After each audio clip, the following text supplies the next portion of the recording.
小凡，你梦到了什么？当然是梦回从前。Selamat datang di Narasi ID. Jangan lupa dukung channel ini dengan cara subscribe kawan. Langsung saja ke cerita. Perjuangan. Fajar, ketika langit baru saja cerah, langit di sekitar Bukit King Yun tertutup tebal dengan awan gelap, hujan turun segera setelah itu.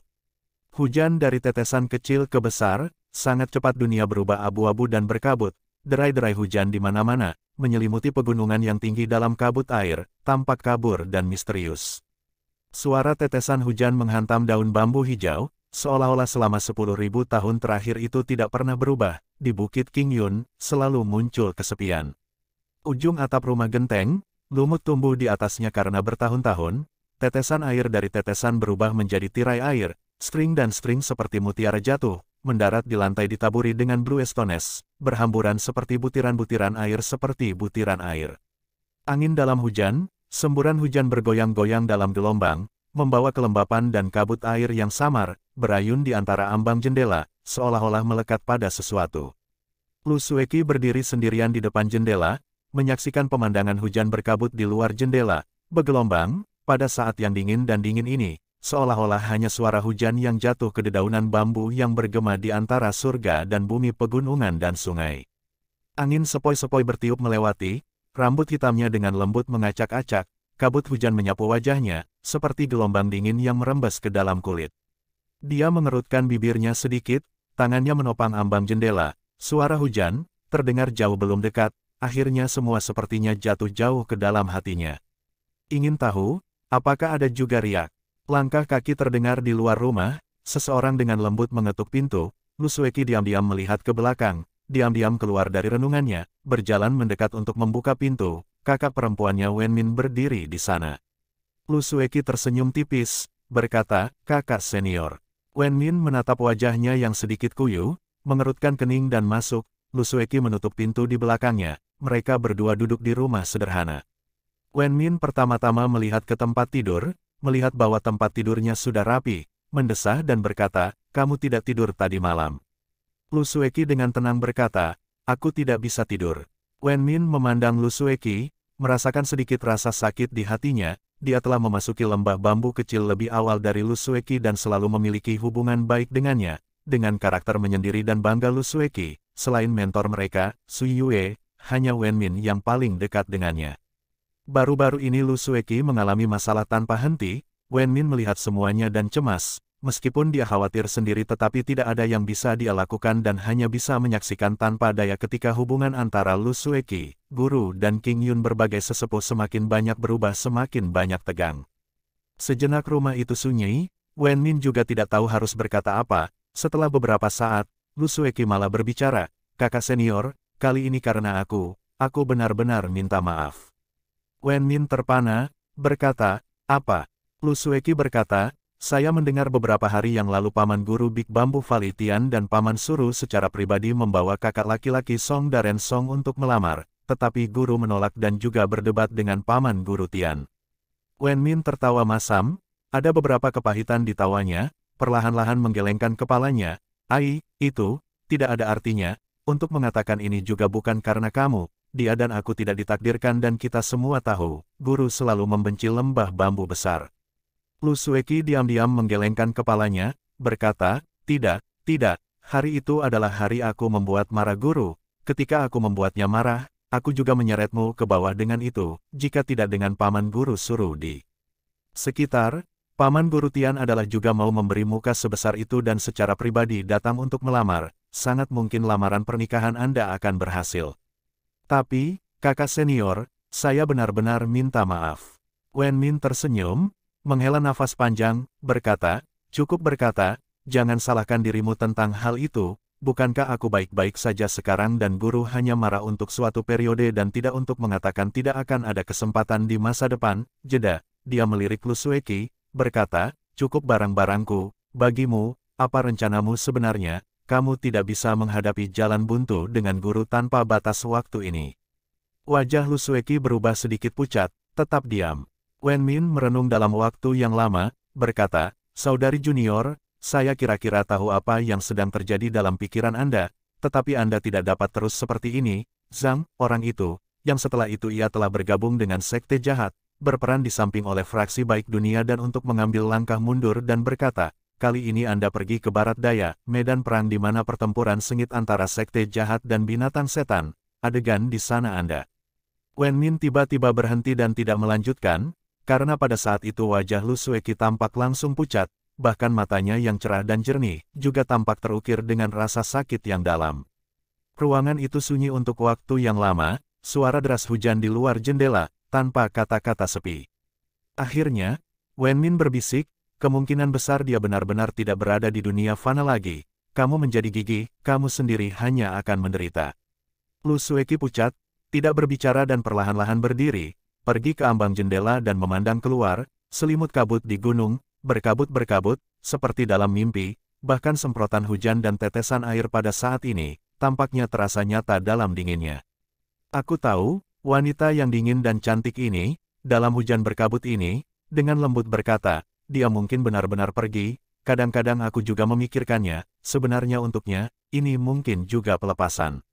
Aku juga tahu, teguran guru, tidak salah, akulah yang salah, aku tidak boleh terbawa oleh angan-anganku, aku seharusnya tidak boleh. Suaranya tiba-tiba tercekat, Wen Min berdiri, hendak menghiburnya ketika dia tiba-tiba berbalik, sosok putih melayang, seperti awan kesepian. Matanya tampak berkaca-kaca, berkilau dan jernih, dengan sedikit kemurungan yang belum pernah ada sebelumnya, berkata, kakak perempuan senior, saya tahu semuanya tetapi saya tidak bisa membiarkannya pergi. Meskipun saya telah memutuskan kasih sayang ini ribuan kali, saya masih tidak dapat memutuskannya, tidak dapat melarikan diri dari itu. Setelah kembali dari barat daya, saya telah mengatakan kepada diri sendiri banyak waktu, dia sudah mati dan semuanya sudah berakhir. Tapi setiap malam setelah saya tertidur, saya bermimpi tentang hal mengerikan itu. Adegan di lembah ular berbisa, bermimpi bahwa dia oleh binatang setan. Lu Sueki tiba-tiba berhenti, tampak gelisah, sampai Wen Min merasa khawatir tetapi Lu Sueki segera menjadi tenang, hanya matanya, masih tampak sedih, lalu, aku bangun, dengan keringat dingin, seperti di rumah es. Dia memandang Wen Min dalam hati dan kemudian ekspresinya perlahan berubah rapuh, seolah-olah tubuhnya juga mulai bergetar, berkata, saudari senior, apa yang terjadi pada saya, apa yang sebenarnya terjadi pada saya. Dia tiba-tiba jatuh ke pelukan Wen Min memeluk bahunya, merasakan tubuhnya yang lemah menggigil, dari telinganya, terdengar suara-suaranya yang tenang. Kakak senior, aku tidak tahan lagi, aku benar-benar tidak tahan lagi. Wen Min diam, memeluk Lu Sueki dengan ketat yang tidak pernah rapuh, gadis yang pernah menyendiri. Dan sombong ini, saat ini tampaknya menjadi orang yang paling patah hati dan putus asa di dunia. Sekali lagi keheningan turun, hujan terdengar cemas di luar jendela, isak tangis masih terdengar di angin. Di luar rumah kecil, di tepi hutan bambu, Su Yue Master berdiri diam, memegang payung hitam hijau berpakaian minyak, menatap rumah itu di tengah badai. Kemudian dia perlahan berbalik dan menghilang ke hutan bambu. Antara surga dan bumi, suara angin dan hujan bersiul. Itu adalah waktu yang sunyi. Di kota Heyang, hujan juga seperti itu. Zhou Yixian, Xiao Huan dan Wild Dog Taoist, mereka bertiga berjalan keluar dari gang terpencil, berkumpul di kerumunan padat di jalan utama, mencoba untuk mengambil beberapa langkah dan didorong ke samping, karena ada terlalu banyak orang dan sulit berjalan. Mereka pertama-tama harus berlindung dari hujan dan mendiskusikan rencana mereka. Dan kali ini mereka dibagi menjadi dua faksi. Xiao Huan bersikeras untuk kembali ke kamar mayat untuk melihat lagi. Zhou Yixian dengan tegas menolak, tahu anjing liar kali ini, belum pernah terjadi sebelumnya mendukung Zhou Yixian. Xiao Huan luar biasa lemah tetapi dia memiliki lidah yang pintar, berdebat 1 lawan 2, termasuk meskipun Wild Dog Taoist memiliki pandangan yang berbeda dengannya kali ini, tetapi dia seperti biasa, tidak dapat berbicara begitu Xiao Huan memelototinya sehingga sebagian besar waktu hanya Zhou Yixian saja memprotes. Saat ini mereka bertiga berdiri di pinggir jalan, Zhou Yixian diam-diam berkata, kamu gadis bodoh, apa yang kamu ingin kembali ke tempat berbahaya itu, ke pengadilan kematian. Xiao Huan mengerutkan bibirnya, berkata, dan untuk mengatakan kamu telah hidup sampai usia tua, kakek, apakah kamu tahu ada sesuatu yang disebut moralitas? Zhou Yixian dengan marah berkata, moralitas. Moral kentut. Moral apa yang kamu bicarakan ketika kamu mati? Pria yang seperti hantu itu begitu kuat, bukankah kita mencari mati jika kita kembali? Wild Dog Taoist mengangguk ke samping, berkata, itu benar, benar-benar tidak pantas untuk kembali. Xiao Huan melotot, jantung anjing liar tahu melonjak dan tidak dapat melanjutkan. Xiao Huan kembali menatap Zhou Yixian, berkata, kakek, jika bukan karena dia tadi malam, kita akan mati dan tidak akan berada di sini berdebat tentang moralitas atau tidak. Apakah salah untuk kembali dan melihatnya? Zhou Yixian tanpa mengubah ekspresinya, berkata, itu memang karena kita diselamatkan olehnya, jadi kita harus menghargai hidup kita, jika tidak, jika kita berjalan tepat ke dalam perangkap dan kembali mendarat ke mulut harimau, maka bukankah itu akan mengecewakan niat baik Gosli? Xiao Huan tertahan, untuk sesaat tidak bisa memikirkan apapun untuk menyangkal Zhou Yixian. Zhou Yixian tidak bisa menahan diri untuk tidak sombong, tersenyum dan berkata, tidak ada yang bisa dikatakan, kan? Xiao Huan dengan marah berkata, kamu tahu dengan baik bahwa pria itu menakutkan dan tak terduga, bukankah kamu sedikit khawatir tentang penyelamatmu? Zhou Yixian dengan tenang, berkata, jangan khawatir, Gosli orang itu memiliki keterampilan dan senjata magis. Untuk membandingkan energi hantu, aku takut itu bahkan lebih menyeramkan daripada peti mati itu, bahkan jika dia ingin mati itu juga akan menjadi sulit. Apa yang kamu khawatirkan? Berhenti sebentar, dia berkata, dan untuk mengatakan, bukankah kamu memberinya bacaan 10 tahun yang lalu, dan kamu mengatakannya saat itu, orang ini memiliki 1 dari 1000, Chaos Devil Physiognomy, meskipun situasi badai dengan berliku-liku tetapi itu bukan kehidupan prematur berumur pendek, lalu apa yang masih Anda khawatirkan? Kenapa? Sudahkah kamu membaca kekayaanku sebelumnya? Tiba-tiba, sebuah suara terdengar di samping mereka, ketiganya terkejut.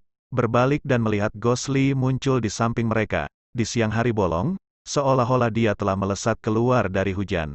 Sekarang meskipun hujannya cukup deras tetapi jumlah pengungsi di kota itu benar-benar banyak dan kebanyakan dari mereka takut akan kedatangan binatang iblis yang akan datang dan karenanya tidak peduli tentang hujan. Sebenarnya, beberapa hari terakhir ini, ada kasus di kota Heyang di mana orang-orang yang terlalu erat kehilangan kendali. Untungnya para murid King Yun Sekte menjaga ketertiban di kota dan kebanyakan dari mereka tiba dalam waktu singkat untuk menghadapinya. Namun orang-orang dalam keadaan panik dan juga menyebabkan kota ini tenggelam dalam suasana gila batas sepanjang hari. Xiao Huan dan yang lainnya semua terkejut dan kemudian Xiao Huan sangat gembira. Tidak bisa menahan diri untuk tidak menangis. Itu kamu. Zhou Yixian dan Wild Dog Taoist bukannya mengerutkan kening pada saat yang sama. Zhou Yixian mendengus dan benar-benar mengucapkan kata-kata yang sama, ini kamu. Gosli mengabaikan mereka, pertama-tama memandang Xiao Huan, melihat kegembiraan nyata yang jelas di wajah mudanya, matanya tidak bisa membantu tetapi menunjukkan sedikit kehangatan, mengangguk sedikit, berkata, ini aku. Di bahu Gosli, basah kuyup karena hujan, monyet Xiao Hui, juga Zizi, memanggil Xiao Huan, nyengir, sepertinya senang juga melihat Xiao Huan. Xiao Huan tersenyum senang, berbicara kepada Xiao Hui, kamu masih ingat aku. Lalu, dia menatap Gosli, ragu-ragu sejenak, berkata, tadi malam kamu baik-baik saja. Gosli mengangguk dan berkata, aku baik-baik saja. Xiao Huan kemudian merasa lega, melirik Gosli beberapa kali, tiba-tiba karena suatu alasan, memerah, matanya beralih ke Xiao Hui, tersenyum dan membuka lengannya, berkata, ayo, datang dan biarkan aku memeluk. Xiao Hui, Zizi, terkikik 2 kali, tiba-tiba melompat dengan kedua kaki, meninggalkan bahu Gosli dan melompat langsung ke lengan Xiao Huan. Xiao Huan tertawa, merasakan bulu monyet yang basah dan hendak mengambil kain untuk menyeka, tiba-tiba monyet itu juga merasa tidak nyaman dan tiba-tiba mengguncang tubuhnya, segera manik-manik air menyembur kemana-mana. Xiao Huan berteriak tetapi tidak mau membiarkan monyet itu turun dan begitu cepat menutup matanya, segera wajah dan pakaiannya basah karena monyet itu. Xiao Huan membuka matanya, menatap Xiao Hui, ketiga mata monyet itu berkedip, tidak bergerak. Xiao Huan punuk, membuang tangannya dan melemparkan Xiao Hui kembali ke Gosli, Xiao Hui naik kembali ke bahu Gosli, melihat Xiao Huan bergegas untuk mengatur pakaiannya, mau tak mau, Zizi tertawa terbahak-bahak. Xiao Huan tidak tahu apakah harus tertawa atau menangis, menggigit bibir bawahnya dan diam-diam melirik Ghostly, lalu menundukkan kepalanya dan mengatur pakaiannya. Ghostly berbalik untuk melihat Zhou Yixian. Zhou Yixian entah bagaimana merasa bersalah, berkata, "Hei, bocah nakal, aku adalah penyelamatmu sekali, jangan bertindak sembrono." Ghostly merenung sejenak, melihat sekeliling dan melihat rakyat jelata di sekitar mereka sibuk dengan diri mereka sendiri. Tidak ada yang memperhatikan mereka dan bertanya pada Zhou Yixian, "Apa sebenarnya kamu?" Zhou Yixian mengangkat kepalanya, berkata, "Orang tua saya adalah Master Xiao Huan dan Wild Dog Taoist tertegun." Ternyata jawabannya membuat orang merasa sangat aneh. Tapi Ghostly jelas mengabaikan, "Tuan, ini," dengan tenang dan langsung bertanya, "Tadi malam keterampilan melarikan diri dari tanah Anda, itu telah lama hilang, tetapi legenda mengatakan bahwa seni ini adalah kemampuan leluhur pendiri Sekte King Yun. Sekte King Yunzi siapa yang menjelajahi Jianghu, mengapa kamu memilikinya?" Dia memandang Zhou Yixian, berkata, "Apa hubunganmu dengan Sekte King Yun?" Zhou Yixian setelah terdiam beberapa saat, berkata, "Baiklah.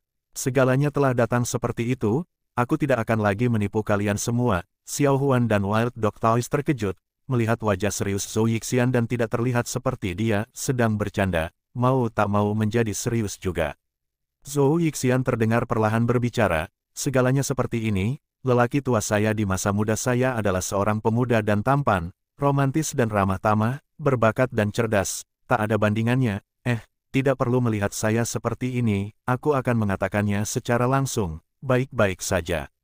Ketika aku masih muda, aku mengumpulkan tumbuh-tumbuhan untuk mencari nafkah. Suatu kali ketika aku masuk jauh ke pegunungan untuk mengumpulkan tanaman obat, aku secara tidak sengaja jatuh ke dalam ribuan pohon setinggi sang." Petik 2. Ghostly, Xiao Huan dan Wild Dog Taoist semuanya mengerutkan kening pada saat yang sama, tetapi Zhou Yixian tampaknya semakin bersemangat saat dia melanjutkan, "Tapi orang tua saya beruntung, pohon pinus menangkap pakaian saya di udara, memblokir sebagian besar musim gugur dan kemudian saya jatuh lagi, tiba-tiba ada kolam di dasar dan begitu tua saya beruntung bahwa saya tidak mati." Xiao Huan tidak bisa membantu tetapi menyela, "Kakek, mengapa aku sepertinya mendengar ceritamu dari suatu tempat dan sepertinya banyak orang juga telah mengatakannya sebelumnya, banyak pahlawan pengisahan kisah sejarah, semua telah jatuh sekali seperti itu dari sebuah jurang." Zhou Yixian memelototi Xiao Huan dengan marah, "Apakah aku yang mengatakannya atau kamu? Tutup mulut." Di mana aku? Menuruni tebing tapi hidupku beruntung. Aku tidak mati dan kemudian aku bahkan secara tidak sengaja menemukan manual rahasia ditinggalkan oleh master senior yang tidak diketahui beberapa tahun sebelumnya. Orang tua saya memiliki bakat alami dan saya cerdas. Saya memahami manual rahasia di bawah tebing, menyerap energi spiritual surga dan bumi sebagai makanan. Waktu berjalan bolak-balik dan akhirnya tua usaha saya akhirnya membuahkan hasil, mencapai Tao dan menjadi celestial. Hantu Li dengan dingin berkata, "Selain namamu, di mana lagi kamu menyerupai celestial?" Zhou Yixian sedikit terkekang, terlihat sedikit malu tetapi segera melanjutkan ekspresinya yang normal, dengan tegas berkata, "Orang tua saya untuk orang-orang biasa di dunia, melakukan perbuatan baik dan mengumpulkan pahala, itulah sebabnya saya berkeliaran di dunia." Ghostly dengan acuh tak acuh berkata, "Kalau begitu, apakah Anda akan memberitahu saya, keterampilan melarikan diri darat Anda dipelajari dari manual itu?" Zhou Yixian mengangguk lagi dan lagi, dengan serius berkata, "Ya, kamu layak mengajar." Tapi setelah berbicara, dia berbalik menghadap mereka. Tidak hanya Ghostly tetapi wajah Xiao Huan dan Wild Dog Taoist dengan jelas menunjukkan kata-kata, tidak percaya. Ghostly memandang orang ini, dia secara alami tidak akan percaya bahwa kumpulan kebohongan tetapi karena Zhou Yixian mengarang cerita seperti itu, apapun itu, dia tidak mau mengungkapkan identitasnya. Namun meskipun orang ini memiliki koneksi dengan King Yun Hill tetapi karena dia pernah tinggal dengan orang ini sebelumnya dan terus terang tidak ada yang tidak pantas, dan selain untuk Ghostly, kurang lebih dia akan selalu melihatnya secara berbeda. Dengan demikian, Ghostly tidak mendesaknya lebih jauh tetapi juga tidak ingin berbicara lebih banyak, hendak mengatakan beberapa patah kata kepada mereka dan kemudian pergi ketika tiba-tiba pada saat ini, ledakan tangisan dan jeritan terdengar dari kerumunan di suatu tempat di selatan, dari kota, suaranya sangat sedih. Semua orang terkejut dan menoleh ke belakang, orang-orang di sebelah mereka di jalan-jalan juga melakukan hal yang sama, kegemparan melewati jalan yang penuh dengan orang-orang, tembok-tembok kota yang menjulang awalnya dipenuhi orang-orang, sekarang semua berlari dan berhamburan pergi. Dalam hujan yang berkabut, jeritan sedih terdengar di cakrawala, seekor burung ganas besar membuka sayapnya, sepasang mata besar berkilau dengan cahaya merah darah yang ganas, menerkam dari langit, kedua sayapnya melebar, sebenarnya hampir seluas setengah dari gerbang kota, sangat mengerikan. Angin besar yang diciptakan oleh burung raksasa ini, angin kencang menyerang, tiang di tembok kota tersentak oleh angin. Semua orang di dinding ketakutan, lari ke segala arah, burung raksasa turun dari langit, teriakan tajam, cakar tajamnya yang besar seperti tangan setan, menangkap dua orang yang melarikan diri dan kemudian naik dan menghilang di langit. Seluruh kota langsung menjadi sunyi. Setelah waktu yang lama, tidak yakin siapa yang pertama berteriak, binatang iblis ada di sini. Kita sudah selesai. Pada saat itu, seluruh kota menjadi histeria. Banyak orang melolong, tangisan terdengar di mana-mana, pemandangan kacau. Hanya antara surga dan bumi yang hujan gerimis, terus turun dengan tenang. Seolah-olah tidak ada yang terjadi.